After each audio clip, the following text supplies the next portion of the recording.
매일 쓰면 일어나는 일. 매일 글쓰기를 하면 어떤 일이 일어날까요? 이는 제가 지난 15년간 해온 실험이라고도 할 법합니다. 15년 중에서 글을 전혀 쓰지 않은 날도 있을지 모르나 제 기억으로는 단 몇 줄의 일기라도 쓰지 않은 날은 없습니다. 어느 날은 몇십 장씩 쓰기도 하고 어느 날은 겨우 몇 줄을 쓰기도 했지만 대략 한 편의 글을 매일같이 썼습니다. 매일 글을 쓴 삶이 그렇지 않은 삶과 무엇이 다른지 알기는 아마 불가능할 것입니다. 밀란 쿤드라의 말 맞다나 우리는 단 하나의 인생을 살 수밖에 없고 그것이 삶에 참을 수 없는 무거움을 만들어냅니다. 평행우주가 있어서 15년 동안 매일 글 쓰지 않은 나와 지금의 나를 비교해 볼 수 있다면 그건 꽤 흥미로운 일일 것입니다. 그러나 실제로 그런 비교는 불가능하고 단지 나는 제 삶이 만들어 온 과정만을 예민하게 들여다볼 수밖에 없습니다. 하나 확실한 것은 매일 글을 쓰다 보면 매일 글을 써야 한다는 요구를 느끼게 된다는 점입니다.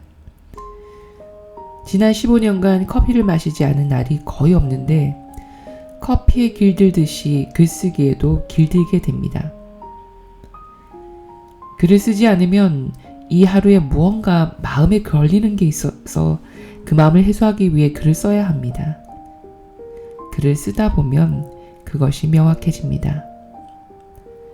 역시 오늘도 글을 쓰는 게 맞았다고 생각하게 됩니다.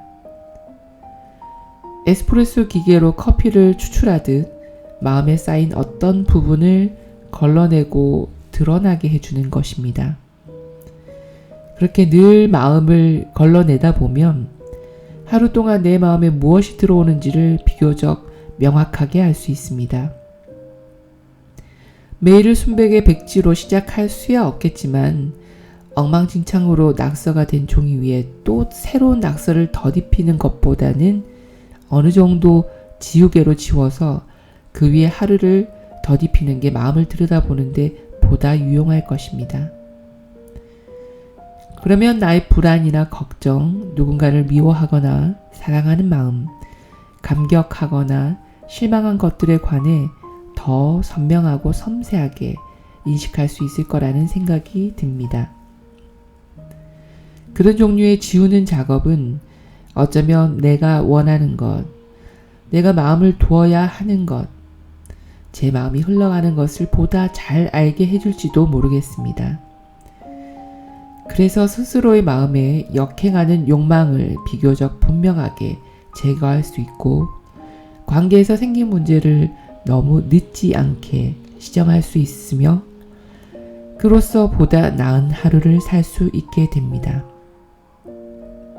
마음이란 내버려두면 언제까지나 그리 단단하거나 깨끗하지만은 않은 것 같으므로 이런 작업을 성실하게 해 나가는 일은 삶에서 필요한 일인 셈입니다.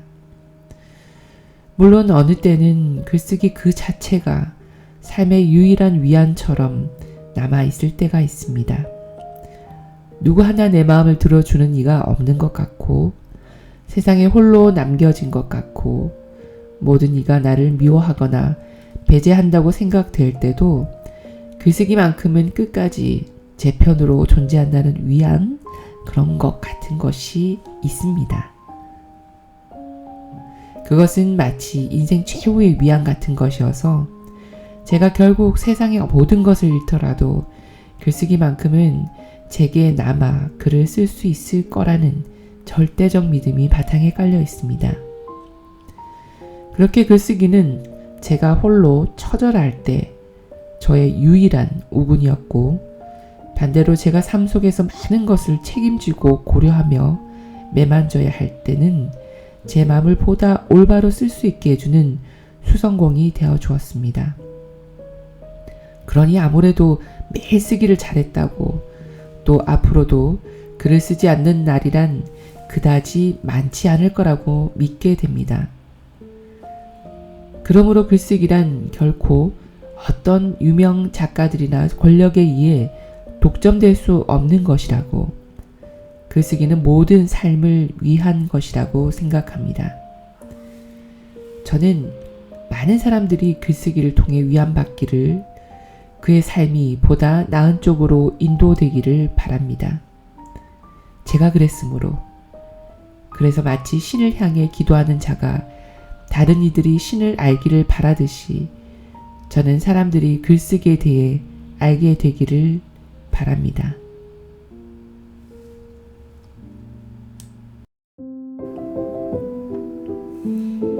여러분 오늘 어떠셨습니까? 매일 글을 쓰다 보면 생기게 되는 일, 예전에 문득 한순간이 생각났습니다. 매일 아침에 일어나서 머릿속에 그냥 두둥실 떠오르는 것, 뱉듯이 하루에 3장씩, 매일 3장은 힘들 것 같아서 하루에 1장은 꼬박, 뭘 쓰는지도 기억 못할 정도로 눈 뜨자 앉아서 그냥 내뱉듯이 썼던 지난 한 2년 정도의 시간, 누군가는 이제 과정이 있더라고요. 아티스트 웨이라는 책에서 하는 방법으로 아마 무려 한 2년간 했던 것 같습니다. 하고 나서 남는 거는 글을 써서 글이 어느 부분 향상된다기보다는 제 마음을 보란듯이 눈앞에 어떻게 펼쳐지는 것을 보게 되는 경험을 하게 됐고, 그 마음이 어느 정도 지워지고 맑아지는 걸 보기도 했습니다. 아마 그런 순간을 정주유 작가도 말하는 게 아닐까 싶어요. 저희가 매일 이렇게 호흡하는 것도 매일 뭘 들숨날숨 하다 보면 들숨날숨이 대단히 무슨 공격적으로 어딘가 프로페셔널하게 좋아진다고 생각되기보다는 하루하루 이렇게 무언가 하고 있는 것들이 덧 입혀지면 그 몸이 알아서 조금 더 건강해지는 느낌은 스스로가 알게 되잖아요. 아마 글쓰기도 그렇게 매일 마음을 들여다보고 그거를 내뱉고 하다 보면 어느 순간은 아주 조금씩 천천히 내 마음을 좀 더 편하게 내뱉는구나 라는 것은 스스로가 느끼게 되는 것 같습니다. 아마 비슷한 것 같아요. 제가 지금 하고 있는 낭독도 처음에는 무슨 말을 어떻게 해야 될지 모르다가도 점점 하다 보면 읽고 있는 그 글에 좀 더 집중하게 되고, 그 글에 대해서 제 머릿속을 한 번 더 훑어서 내뱉는 것이 조금 더 마음이 편안해진다고 해야 되나요? 그렇게 되는 것 같습니다. 여러분도 매일 글을 쓰든지 운동을 하시든지 무언가에 집중해서 매일 하시다 보면 일어나는 어쩌면 기적 같은 그 일을 여러분도 느끼게, 겪게 되시리라 믿습니다. 오늘은 여기까지 하겠습니다. 편안한 밤 되십시오. 안녕!